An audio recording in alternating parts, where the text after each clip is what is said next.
যে কারণে আমি জীবনে টিউশনির অনেক আগ্রহ দেখাইলাম না। অবশেষে সেটার একটা প্রকৃষ্ট ব্যাখ্যা তুলে ধরলেন আমাদের পলক ভাবি। ও দূর পলক ভাইয়ের বউ কণিকা ভাবি। সামনে এটা বেশ ভালোভাবে একটা উপস্থাপনা সে আইন জীবনে মোর বাবা মানে বাবার বাপ মায় অনেক জ্ঞান জ্ঞানানি করাইছে টিউশনি না করানোর জন্য। টিউশনি করাইলে নাকি মেধা বিকাশ মানে মেধা বুদ্ধির বিকাশ ঘটে। কারণ মোর মেধা বুদ্ধির তো আগেই বিকাশ হয়ে রয়েছে, তো মোর বাপ মা ঠিক মতো জানে না। কারণ আপনারা মনে হয় আমার ভিডিও দেখে অলরেডি মোর মেধা বুদ্ধি সম্পর্কে একটা আইডিয়া হয়ে গেছে। মুই যে সর্বগুণে জ্ঞানান্বিত একজন ব্যক্তি এটা মনে হয় আপনারা ধরে ফেলাইছেন। এখন বিষয় রয়েছে কোন জায়গায়।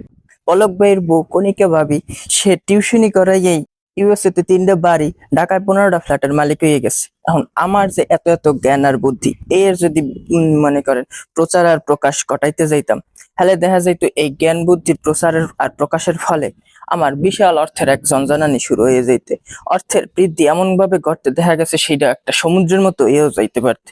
তখন যাইয়া কি হইতে, আমি তো বেনজির আহমেদের মতো যাইয়া গোপালগঞ্জের অর্ধেক জায়গা কেনার পরিবর্তে দেখা ইউএসএর অর্ধেক জায়গা কিনে ফেলাইতাম। এতে করে সমস্যাটা কোন জায়গায় হইতে, আমার যারা ভিন্ন মতাদর্শের লোকজন আছে মানে আমার যারা বিপরীত পক্ষ লোকজন হ্যাগো কিন্তু ওই সময় নজর পড়ে যেত আমার প্রতি। হ্যাগো কিন্তু খুসখুসানি শুরু হয়ে যেতে, কিরে আমি এত টাকা কোথা দিয়া পাইলাম, এত টাকা আমার কোথা থেকে মানে উদ্গা দিল। তখন এরা যে কি করতে, দুদুকে যাইয়া গুতাগুতি শুরু করে দিতে। এখন দুদুকে তো আমার মতো এরকম জ্ঞানী গুণী লোকের খুব একটা পদচারণা নাই এনে। তখন এরা যাইয়া কি করতে, এরা তো আমার দ্বারা এইসব টাকা পয়সার জেরাজেরি শুরু করে দিতে, কিভাবে কি এত টাকার উৎপত্তি এইটা লইয়া খোঁচাখুচি শুরু করতে। এখন তাদের যেহেতু আমার মতো এত জ্ঞান আর বুদ্ধির নাই, বিচারণ নাই, তখন তো আর আমি ওইভাবে বুঝাইতে পারতাম না যে আমি আমার জ্ঞান বুদ্ধির ঘটাইয়া বিকাশ ঘটাইয়া প্রসার ঘটাইয়া এত এত টাকার অর্থের উৎস তৈরি করেছি। তখন তো তারা আমার এইসব কথাবার্তা না বুঝতে পারে আমার বিষয়ে মানে আমার বিপরীতে একখান মামলা দিয়ে আমার জেলে ভরিয়ে দিতে। অতএব এই জেল থেকে রক্ষা পাওয়ার জন্যই কিন্তু আমি আমার জীবনে কখনো টিউশনিতে খুব একটা আগ্রহ প্রকাশ করিনি।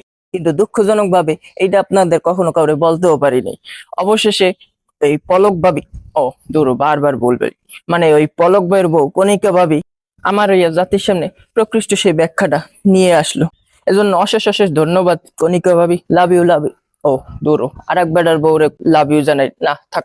আচ্ছা ধন্যবাদ ধন্যবাদ কণিকা ভাবি, আমার কৃতজ্ঞতা পাওয়ার আপনি রাখেন একমাত্র দাবি।